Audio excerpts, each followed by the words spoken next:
اس نے فوراً وہاں روانہ ہونے کا فیصلہ کیا۔ جب سمیر شہر پہنچا تو انہوں نے فوراً ممبئی جانے کا ارادہ کیا۔ وہ فوراً ممبئی کی طرف روانہ ہوئے۔ مونیکا ابھی بھی رینا سے ڈری ہوئی تھی۔ ان کی گاڑی سڑک پر دوڑ رہی تھی اور وہ شہر کو پیچھے چھوڑ رہی تھی۔ جب ان کی گاڑی ایک گھنے جنگل سے گزری تو انہوں نے دیکھا کہ ایک شخص سڑک پر چل رہا ہے، پیٹھ ان کی طرف ہے۔ سمیر نے ہارن بجایا لیکن وہ شخص سائڈ پر نہیں ہٹا۔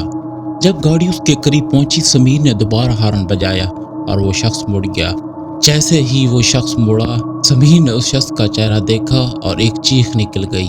مونیکا نے چہرہ دیکھ کر اتنی دہشت محسوس کی کہ اس نے چیخنے کی کوشش بھی نہیں کی، وہ فوراً بے ہوش ہو گئی۔ سمیر نے گھبرا کر گاڑی پر کنٹرول کھو دیا اور گاڑی کھائی میں گر گئی۔ اس حادثے میں سمیر اور مونیکا دونوں زخمی ہو گئے۔ وہ شخص رینا تھی جو ان کا پیچھا کر رہی تھی۔ زخمی سمیر گاڑی سے باہر نکلنے کی کوشش کر رہا تھا کہ رینا وہاں پہنچی اور اسے گھونے لگی۔ سمیر نے درد اور لرزتی آواز میں کہا، رینا تم؟ رینا نے کہا، ہاں میں۔ مجھے خوشی ہے کہ تم نے کم از کم مجھے پہچانا۔ میں ابھی بھی تمہیں پسند کرتی ہوں، باوجود اس کے کہ میں زندہ نہیں ہوں، اور جو کچھ تم نے کیا، تم نے مجھے مرنے کے لیے چھوڑ دیا۔ میں نے تمہارا انتظار کیا لیکن تم نے کسی اور لڑکی سے محبت کرنا شروع کر دی۔ اگر میں چاہوں تو تمہیں مار سکتی ہوں لیکن میں ایسا نہیں کر سکتی کیونکہ میں ابھی بھی تم سے محبت کرتی ہوں، لیکن میں اس لڑکی کو زندہ نہیں چھوڑوں گی جسے تم پسند کرتے ہو۔ یہ کہہ کر اس نے فوراً سایہ بننا شروع کیا اور مونیکا کی طرف بڑھنے لگی جو درد سے کرا رہی تھی۔ اس نے مونیکا کو پکڑا اور کچھ ہی لمحوں میں مونیکا اس کے قبضے میں آ گئی۔ 1 گھنٹے بعد گاؤں والے نے پولیس اور ایمبولینس کو حادثے کی اطلاع دی۔ پولیس نے جائے وقوع سے مونیکا کی لاش برآمد کی۔ سمیر شدید زخمی حالت میں ہسپتال منتقل ہو گیا۔ 2 دن بعد آدھی رات کے قریب گلی میں بھٹکنے والے کتے اتنے زور سے بھونکنے لگے کہ پڑوسیوں کی نیند ڈسٹرب ہو گئی۔ پڑوسیوں نے کتوں کو بھگانے کے لیے باہر نکلے۔ جب وہ کتوں کو بھگا رہے تھے کہ اچانک گھر میں آگ لگ گئی اور چند لمحوں میں پورا گھر شعلوں میں لپٹ گیا۔ آگ بجھانے والے عملے کے پہنچنے سے پہلے ہی پورا گھر جل کر خاکستر ہو گیا۔ ہسپتال سے ڈسچارج ہونے کے بعد سمیر کھنڈر کی حالت میں گھر پہنچا تاکہ دیکھ سکے کہ کیا ہوا۔ اس نے وہاں رینا کو ایک کونے میں کھڑا پایا۔ اسے دیکھ کر رینا خوش ہو گئی اور مسکراتے ہوئے اس کی طرف بڑھی۔ سمیر خوف سے چیخ مار کر بھاگنے لگا۔ لوگوں نے اسے روکنے کی کوشش کی لیکن وہ نہ رکا۔ اگلے دن لوگوں نے اسے شہر کے قریب ایک چھوٹی ندی میں مردہ پایا۔ رینا نے سمیر کی موت کا بدلہ لے لیا تھا اور اب وہ بھی جا چکی تھی۔ اس واقعے نے سمیر اور مونیکا کی زندگی کو ہمیشہ کے لیے بدل دیا۔ اگر آپ کو کہانی اچھی اور ڈرانی لگی ہو تو ویڈیو کو لائک اور چینل کو سبسکرائب لازمی کیجیے گا تاکہ آپ ہمارے ساتھ جڑے رہیں۔